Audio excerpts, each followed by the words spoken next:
네, 이번엔 미증시 전문가와 함께하는 시간 미증시 인사이트입니다.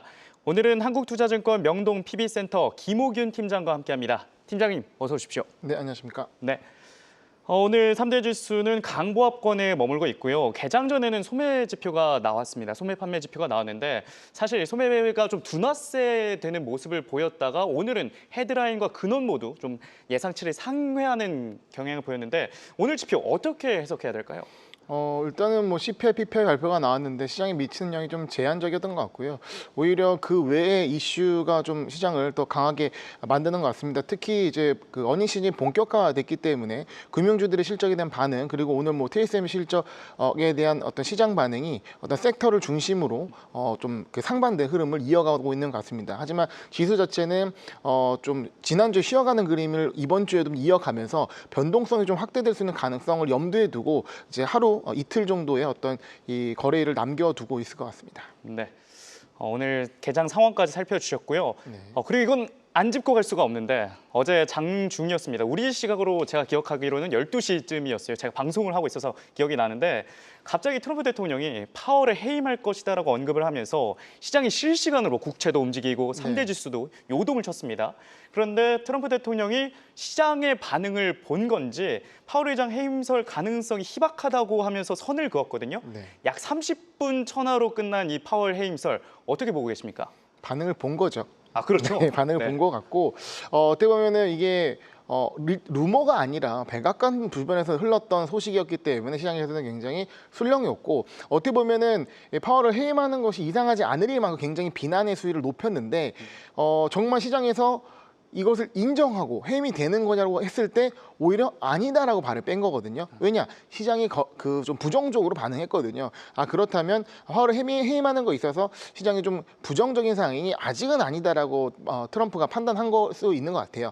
그리고 어떻게 보면 이렇게 반응한 데에 대해서는 파월의 해임에 실질적 이득이 없다라는 분석도 있거든요. 그러니까 파월이 이렇게 강하게 압박을 해서 물러나거나 혹은 금리 인하를 하는 게 아니라면 이게 어떻게 보면은 연준의 독립성을 저해하고 향후에 어떤 이제 미국 경제에 대한 방향에 부정적인 시그널을 줄 수 있다고 판단한 거거든요. 그러면 파월이 어떻게 보면 버티기 모드다. 그러면 여기서 실제 파월을 없애지도 못하고, 그러니까 해임시키지도 못하고 뭐 소송으로 간다거나 버티 모드로 간다면 본인의 어떤 목적을 달성하는 게 아니기 때문에 트럼프의 목적은 확실합니다. 금리를 인하시키는 거, 금리를 낮추는 거, 특히 장기 금리를 떨어뜨려서 이 어떤 재정 부담을 덜는 게 핵심인데 이 부분에 대한 목적인 거지 파월 자체가 미워서라든가 파월 자체를 해임하는 자체가 목적이 아니라는 거죠. 그런 차원에서 어제 뭐 일종의 해프닝을 이해하시면 좋을 것 같습니다. 네. 이렇게 해서 어제 있었던 파월 해임설 이야기까지 나눠봤습니다. 자, 그러면 첫 번째 이슈로 넘어가 보도록 하겠습니다. 네, 개장 전에 세계 최대 파운드리 업체 TSMC의 실적이 공개가 됐습니다. 순이익이 예상보다 1조 원 가량 차이 나면서 어닝 서프라이즈를 기록했는데요. TSMC의 실적, 이 고점이라고 평가받는 AI 기업들에게 긍정적으로 작용할 수 있을까요?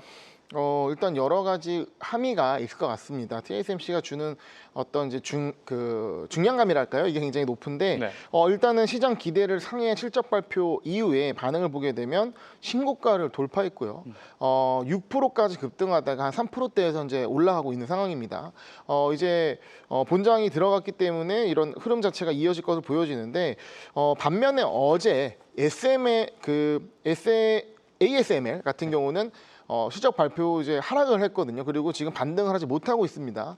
즉 이 반도체라는 섹터가 전반적으로 호재가 있는 것이 아니라 특정 분야에 국한돼서 움직인다를 보여지는 거고 TSMC 호재는 뭐냐? 엔비디아의 호재라고 보는 거죠. 엔비디아가 신고가를 돌파하고 4조 달러 넘어간 것처럼 마찬가지로 엔비디아의 칩을 수주받아서 굉장히 많은 이익을 남기는 TSMC가 또 신고가를 돌파하는 모습이 나온 거는 실제 이쪽 분야, 즉 고성능 반도체, 즉 AI 칩에 대한 어떤 이 수요가 굉장히 높다라는 것이고 나머지 시장에 대한 혹은 뭐 반도체 투자라든가 아니면 이따 말씀드릴 메모리 반도체라든가 이 부분은 그 정도는 아니다. 그러니까 어떤 반도체 산업 전체가 아닌 그 안에 세부 분야별로 흐름이 다른 것이고 TSMC의 굉장히 강세는 특히 엔비디아를 중심으로 한 영역에 있어서 굉장한 호재를 반영해 준 것이다라고 이해하면 좋을 것 같습니다. 네, TSMC의 실적이 전반적인 반도체 섹터보다는 엔비디아에 좀 국한해서 생각을 해야 된다. 네. 뭐 이렇게 말씀을 해주셨는데요. TSMC 오늘은 2% 상승 중에 있습니다. 네, 한편 이 골드만삭스에선 HBM 공급 과잉이 있다면서 HBM의 가격이 떨어질 수 있다고 했습니다. 그래서 이 소식에 SK 하이닉스 오늘 급락했고요. 또 현재 마이크론 테크놀로지스도 지금 3.63% 하락 중에 있는데요. 이 악재, 이 HBM 기업들에게 얼마나 영향을 줄까요? 사실 이런 경우는 저희가 시장을 보면 종종 봤던 거죠. 특히 골드만삭스 리포트에 SK하이닉스가 이제 흔들리는 모습은 여러 차례 약간 기시감이 들 정도인 상황인데요. 네. 사실 오늘 장중에 국장에서 좀 굉장히 거의 충격적인 하락이 느껴질 정도로 반응을 보였습니다. 하이닉스 굉장히 급락을 했는데 어떻게 보면 차익 실현 매물이 어떤 해당 이슈에 트리거가 발동돼서 굉장히 강하게 연출되었다라고 보여지고요. 그만큼 SK하이닉스가 엔비디아에 대한 수혜로 많이 올랐다. 아까 말씀드렸던 것처럼 이 엔비디아를 중심으로 한 AI 반도체 자체에 대한 수요는 굉장히 높고 특히 그것이 데이터 센터로 이어지는데 자연스럽게 간접 수혜주로서 SK하이닉스의 움직임이 같다고 한다면 지금 어떻게 보면 한미 반도체까지 이어지지 않지 않습니까? 그 어떤 힘 자체가 이 갈수록 약해지는 거죠. 그리고 SK하이닉스가 독점일 때는 그 힘이 어마어마했지만 이 주식시장에서 중요한 건 독점과 과점은 천지 차이거든요. 이 마이크론 자체가 이 HBM에서 영역을 확대하는 상황에서 이 소식 자체는 SK하이닉스 굉장히 좀 강한 충격으로 보여지고 하지만 국장이 버텨준 건 뭐냐면 어제 그러니까 이 SK하이닉스 하락과 함께 순환매가 돌면서 오히려 그동안 안 움직였던 바이오 섹터가 급등을 했거든요. 이런 어떤 수급의 변화들이 국장에서 이것은 어떻게 보면은 국내장에 국한된 거냐 글로벌 자금 흐름의 변화로서 지금 미장 자체도 빅테크 중심으로 가는 것이 아니라 전반적으로 어떤 섹터별 흐름이 돌고 있거든요. 그런 점 이해하시면 좋을 것 같고 마이크론 같은 경우는 현재 3%대 하락을 보여주고 있는데 6월 26일의 고점 이후에 하락을 하고 있습니다. 그러면 이전 실적 발표 이후에 상승 모멘텀이 이어졌다가 그 부분이 어떻게 보면 차익 실현 매물과 함께 나왔던 것이고 이미 마이크론 자체는 차익 실현 매물이 나왔기 때문에 SK하이닉스의 하락 폭발은 덜하다라고 이해하는 것이 정확할 것 같습니다. 네.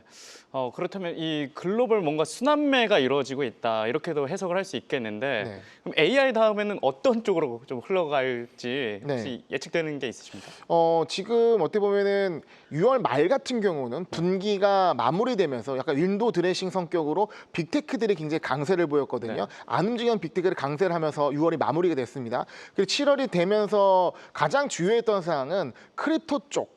크립토 섹터에 자금이 많이 들어가게 되면서 네. 로빈후드와 코인베이스를 중심으로 서클이 먼저 움직였고요. 흔히 말하는 근본이라고 할 수 있는 로빈후드와 이 크립토 생태계를 담당하고 있는 이 코인베이스가 상승을 했는데 그 상승세가 전반적으로 이번 주 그 크립토 위크까지 이어지는 모습이고 이 상승세가 또 하나의 순환매를 만들면서 일종의 양자 컴퓨터 그리고 어제 호재가 나왔던 이 SMR 쪽 그리고 드론 쪽 이런 쪽 일종의 트럼프 수혜주라고 불리는 업종으로 움직이고 있다. 이렇게 좀 개인 투자자들이 선호하는 섹터 종목군 쪽으로 수급이 몰리고 있다는 점도 특이하게 보셔야 될 것 같습니다. 네.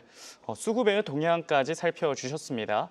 그리고 마지막으로 짧게 오랜만에 네. 양자 컴퓨터 관련해서 다뤄볼까 하는데요. 어제 리게티가 주가가 30% 상승하면서 마감을 했습니다. 네. 오류를 줄일 수 있는 신형 컴퓨터를 내놔서 그랬다고 하는데 리게티를 포함해 아이온큐, 듀에이브 퀀텀 실적이 이제 곧 3주에 발표되는데 네. 이 양자 컴퓨터의 수급 다시 돌아올 수 있을 거라고 보십니까? 양자 컴퓨터가 굉장히 뜨거웠지만 한동안 좀 조용했습니다. 네. 특히 뭐 SMR과 약간 비교돼서 수급이 같이 돌긴 하는데 그쪽은 좀 먼저 갔지만 양자는 조용했다가 어제 리게티의 소식을 갖고 좀 흔히 말하는 일종의 땔감이 작용하면서 전체적인 양자 종목들이 꿈틀꿈틀 움직였습니다. 그러니까 그만큼 시장 자체가 뜨겁다는 것이고 양자 컴퓨터는 아직 상용화가 되려면 시간이 많이 걸리기 때문에 단순한 실적 발표의 개선세는 우리는 확인할 수 있겠지만 미리 선반영돼서 움직였다면 실적 발표 앞에 어닝 플레이 하는 부분 상당히 주의할 필요가 있다라고 생각이 되고요. 이것은 펀더멘탈적인 흐름보다는 이 아까 말씀드렸던 개인 수급에 의한 이 흔히 순환매 차원에서 움직이는 것을 보셔야 되고 그만큼 이 기업들의 시가총이 높지 않기 때문에 이런 노이즈를 잘 체크하는 부분이 지금 미장 플레이에서 굉장히 중요하다라고 말씀드리고 싶습니다. 네. 이렇게 해서 양자 컴퓨터 관련한 이슈까지 살펴봤습니다. 지금까지 한국투자증권 명동 PB센터 김옥윤 팀장과 함께했습니다. 도움 말씀 고맙습니다. 예, 감사합니다.